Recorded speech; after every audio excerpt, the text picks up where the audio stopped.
Kia ora, no mai hara mai, and welcome to Te Kaya. I'm Ernie Nicholas. Tonight's topic will be based around the issue, the high-fat diet. A major issue that has so many people puzzled and confused. What is a high-fat diet? Is it good? Is it bad? What are the facts and figures? All yet to come, but first. Obesity, heart disease, stroke, cancer, diabetes. They are all killers in the world we live in today. Damn. Wetner et al. 2007 has stated that such diseases are on the rise, taking lives like a thief in the night. The most horrific fact is that the age that loved ones are being claimed by such diseases is getting younger and younger as time passes by. However, what is causing this? Is it the high-fat diet? Good question. I know, horrific news. We are lucky enough to have nutrition guru Dr. Muhammad Abdul with us tonight. Thank you for coming in, Doctor. So tell me, what is the high-fat diet? Thank you. Thank you, Ernie. Thank you very much. There are many high-fat diets in the present world that we live in. A very valuable research of this modern day conducted by McDonald in 1998 suggested that the ketogenic diet and the Atkins diet are the perfect representations of a high-fat diet. So basically, these two diets a very high proportion of fat and protein intake in both and sufficiently low proportions of carbohydrate intake. Okay? Maybe a small modification in protein, an increase or a decrease depending on the individual. Basically, the diet focuses on the body to burn fats rather than the carbohydrate. Yes. Very interesting. Thank you for it, Doctor. This high-fat diet is causing so much confusion in the world we live in today. We sent our correspondent reporter, Roha Dalton Reading, to see how the public perceive this issue. Enjoy. Hi whānau, it's your main man Roha Dalton Reedy here. Now, today we're in sunny old Tauranga, but it's not sunny anymore, so I don't know what the world has come to. Anyway, back on task. Today we're going to see the public's point of view for the high-fat diet, okay? So let's go and see who we can see. I heard this is where the sport and rec students hang out. Let's go and see how they perceive the high-fat diet. Come along. Hi, I'm Brad. How are you? I'm good. So the high-fat diet, is it good or is it bad? And tell me why. I think it's good. I love my fatty food. Pulls me up. And I'm still skinny, so yeah, I think it's good. Cool, thank you. Now, hi young lady, I'm Hi. Raz. What's up? So, the high-fat diet, is it good or is it bad? And why? Depends. I think it's all about balance. So, it's alright sometimes, but not all the time. The high-fat diet, good or bad? Bad. The high-fat diet, good or bad?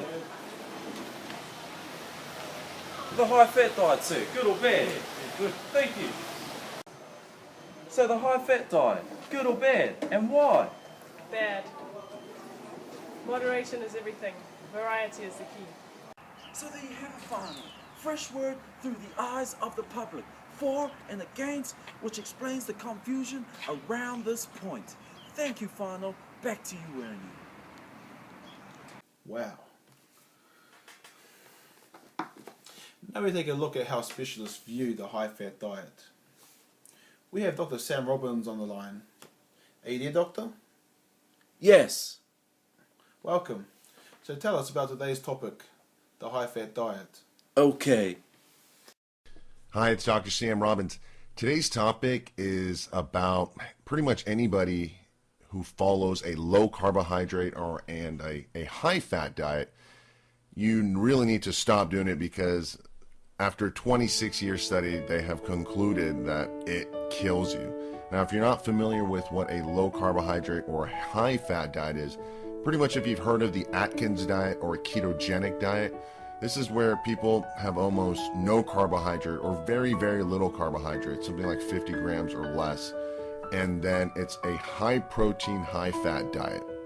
And this is used primarily to lose weight, but for over a decade, I've been telling people never to do this because it's just incredibly unhealthy, and now Harvard has proven this, but I'll get to that in a second. Basically, the people who have these high-fat diets, the reason they work as far as weight loss, it's a temporary weight loss, but the reason they work is because the lack of carbohydrates makes you retain less water. So immediately you drop water weight, and also your blood sugar does normalize, so you're not craving foods as much, but it's a very acidic diet. It's a very unhealthy diet.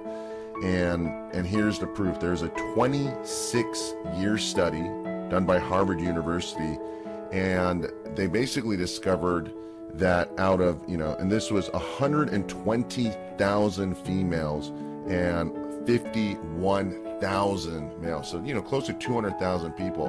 What they discovered is that people who follow these really low carbohydrate and high fat diets, they increase the risk of heart disease by 14%, cancer by 28%, and premature death, basically just getting older, faster, aging, accelerated aging, and die by 23%. So you're going to lose a quarter of your life following this type of diet.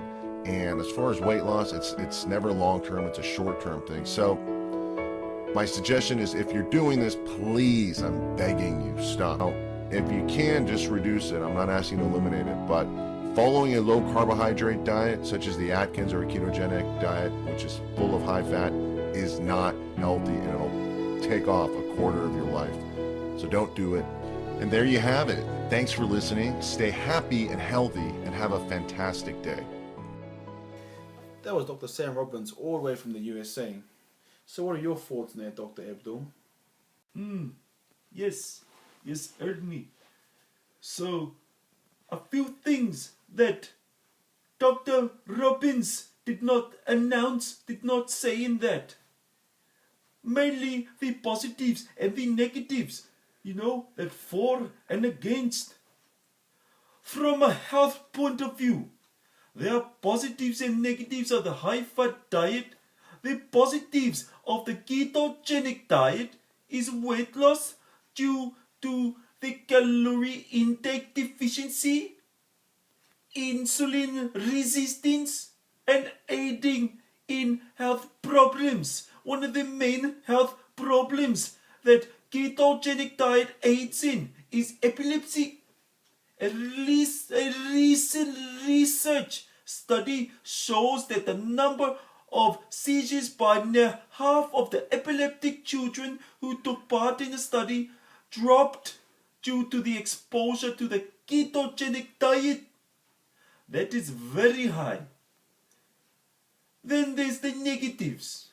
The negatives of taking part in the high-fat diet are having the risk of obesity, cardiovascular disease, heart disease, dehydration, kidney complication, constipation, menstrual irregularities in adult women.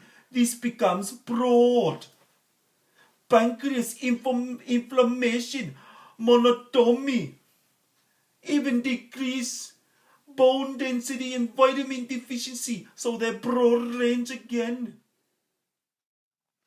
Which brings me to the next part. From a sports point of view, such a diet would be useful during sports that have a high consideration for body composition, such as gymnastics, horse riding, boxing, even weightlifting, bulking. A study showed that although the performance of the gymnast did not increase, or did they decrease? No change. No change, so there was no discussion around that point.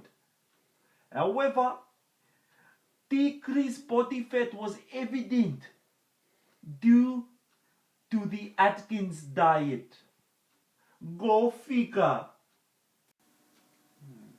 Well, I'd like to thank you for coming on the show today, and I wish you the best for the future. Well, that concludes our show for this evening. Make sure you guys tune in for tomorrow's show, and I'll leave you with this. Pumari. In summary, the application of the ketogenic diet and the Atkins diet should be widely considered before put to use. Such diets do not cater for a large amount of peoples. However, if recommended by health professionals and if suitable for the needs and goals of an individual or individuals, such diets will not, will not do more harm than good. To maximize these diets, all guidelines must be met. Otherwise, severe health risks are on the cards. Lastly, please note that in order to make strong, decisive assumptions about the high-fat diet, extra clinical studies are required, as there are a lot of unknown underlying and underpinning factors at the moment. Therefore, what may be true today may not be true tomorrow.